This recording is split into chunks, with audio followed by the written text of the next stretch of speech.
requires don't race. filibuster me, Mr. No, it does Soper. require Just race. answer my questions, okay? Is your rule going to require banks to ask the customer about their race, So that is Yes in or this no? that is in the statute, and about their race, or is your rule going to require the bank to ask the customer about their ethnicity? so just to be clear, in the sample form, it allows the borrower to self-identify or refuse. Just answer my question. No, I'm trying to be clear. No, you're not. No, you're not. Why do you want to know what a small businesswoman, let's say in a town of 20,000 people, going to her local bank to borrow money? Why do you want to know what her sexual preference is? What business is that of yours? We sought to implement what the What congressional business requirements is that of are. yours? What a small businesswoman does in her bedroom? Senator John Kennedy unleashes a no-holds-barred grilling on CFPB Director Rohit Chopra in a jaw-dropping Senate hearing. With his usual Southern wit and razor-sharp logic, Kennedy went after the director over a recent internal data breach, one that exposed the private data of over 256,000 consumers. But what started as a conversation on cybersecurity quickly spiraled into an intense clash over a far more controversial topic: the government collecting personal details like race, gender, and sexual preference from small business owners. Director Chopra admitted it. An insider within the agency had accessed and sent out sensitive information to a personal email account. Not a cyber attack, not a hack, but a blatant failure from within. Let's dive in. Thank you, Mr. Chairman. Thank you, Mr. Chopra, for being here. You just had a data breach at your agency, is that correct? We have an insider threat that transferred on an unauthorized basis some emails to their personal email All right, account. and you were in charge when this happened? Is Of that course, correct? yes. Okay. And this wasn't an attack from outside your agency. It came from inside of your agency. Is that correct? That's right. Our systems were not penetrated. It was not a hack in that way, Right. but we had an employee who worked for us who sent those emails. The data for 256,000 consumers was breached. Is that correct? Yeah, we looked through But the is my emails. number correct? I believe that's right. Yes, but it was not their. It was not any social security number, birth dates, any of It that. was their data, though, right?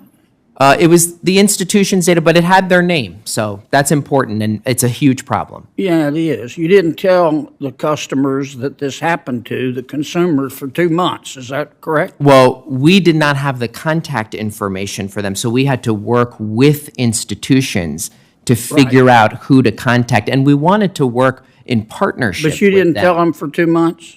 Well, Is that correct? we started the notifications, I believe, last month, but again, we did not know the contact information for Right. them. All we had was certain data elements, and we followed the cybersecurity OMB guidance to make sure Well, that you can understand, can you not, why consumers might be a little concerned about you having their information.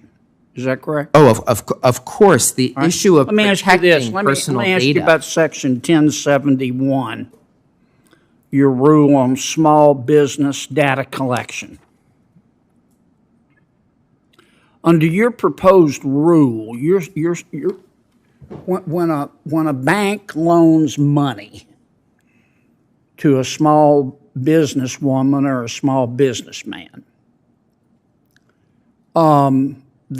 you would require the bank to ask that customer first about the customer's race. Is that right? So, just to be clear, the proposal you reference, that has been changed since and has now into the final. The congressional requirement, and we are under a court order, requires Don't race. filibuster me, Mr. No, it does Soper. require Just race. answer my questions, okay? Is your rule going to require banks to ask the customer about their race? So that is Yes in or this no? that is in the statute, and About their race, or is your rule going to require the bank to ask the customer about their ethnicity? So just to be clear, in the sample form, it allows the borrower to self-identify or refuse. Just answer my question. No, I'm trying to be clear. No, you're not. No, you're not. Your rule would require a bank to ask the question of a small business person, what's your race?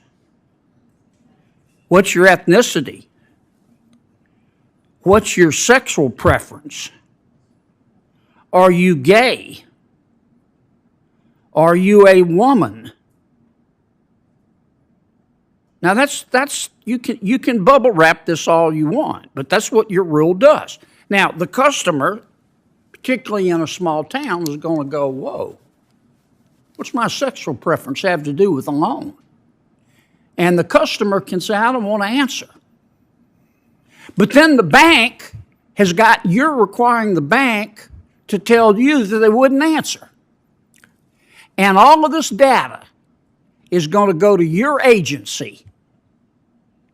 And we don't have the slightest idea how you're going to use it, except you say you're going to publish it. Well, we will not get any names at all. But you're going to have data sets so that if it's possible, you can't tell me it's not possible to have this information known. Why do you want all this information? I don't. Why do you want to know what a small businesswoman's sexual preference is? Okay, that's a mischaracterization. No, it's not. Of it. Yeah, it is. We No, have it's not. congressional objectives. No, it's We not. had to implement it. People can self-identify. There is no personal Why do you information want to know what a small businesswoman, let's say in a town of 20,000 people going to her local bank to borrow money, why do you want to know what her sexual preference is? What business is that of yours? We sought to implement what the What congressional business requirements is that of are. yours? What a small businesswoman does in her bedroom? Who Again, appointed you Pope? Senator John Kennedy didn't come to that hearing to play games. He came to defend the privacy and dignity of everyday Americans. While the witness danced around direct questions and tried to spin vague justifications, Kennedy stayed locked in on the facts. He exposed a government agency that failed to protect over 250,000 citizens' data, waited months to notify them, and then attempted to normalize deeply personal and unnecessary questions in loan applications, questions about race, gender, and even sexual orientation. Kennedy made one thing clear: government has no business prying into the private lives of small business owners just to satisfy a federal checklist. He stood firm on principle, cut through the bureaucratic fog, and reminded Washington that public servants answer to the people, not the other way around.